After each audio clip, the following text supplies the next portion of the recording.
Combien de fois tu lui as désobéi et il t'a épargné, et s'il l'avait voulu, il t'aurait puni sans délai. Et combien de fois tu as osé violer ses interdits, et il t'a couvert. Et s'il l'avait voulu, il aurait levé son voile sur toi, et tu aurais été déshonoré devant ses créatures. Quand tu es dans le besoin, il t'ouvre largement les portes de la subsistance. Et quand tu tombes malade, il te montre les chemins qui mènent à la guérison. Et quand tu te retrouves dans la détresse, il t'envoie le soulagement. C'est Allah, le tout clément. Le clément est celui qui pardonne, qui accorde un délai et fait preuve de patience. Et Dieu, exalté soit-il, accorde un sursis au désobéissant lorsqu'il lui désobéit, et l'accepte s'il se repent à lui. S'il persiste, il ne le châtie pas immédiatement. Aucun serviteur ne peut désobéir à son Seigneur qu'en utilisant une de ses grâces.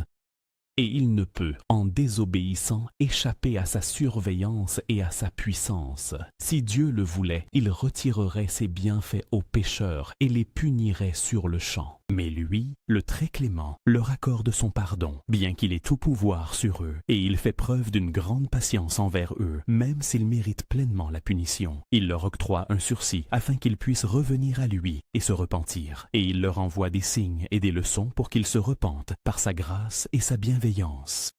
Et si Dieu punissait les hommes et les rétribuait pour toutes les fautes et les péchés qu'ils ont commis, ainsi que les ignominies qu'ils ont perpétrées, il ne laisserait aucune créature vivante sur la surface de la terre. Mais il leur accorde un délai jusqu'à leur terme, afin qu'ils se repentent, ou bien qu'ils subissent le châtiment qu'ils méritent pour les actes que leurs mains ont commis. Il leur donne donc un sursis pour qu'ils puissent se repentir, mais il ne les néglige pas s'ils persistent et s'obstinent dans leur transgression sans jamais revenir à lui. Et la clémence est l'une des qualités morales que Dieu aime.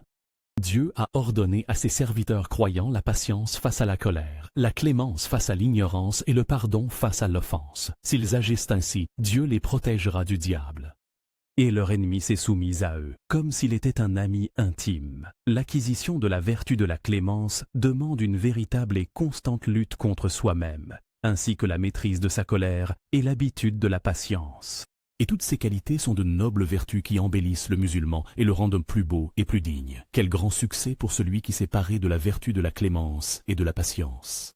Il a vécu sous la clémence d'Allah, l'aimant, espérant sa miséricorde, le craignant et redoutant son châtiment. Il ne s'est pas laissé abuser par la clémence divine et son sursis. Au contraire, s'il péchait, il se repentait vite et accomplissait des bonnes œuvres pour effacer ses fautes.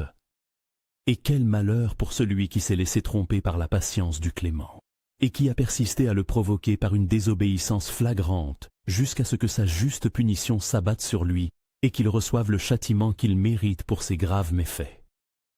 Inna Allah yumsiku as-samawati wal-arda an tazula wa la in zalata in amsakahuma min ahadin min ba'dihi innahu kana haliman ghafura.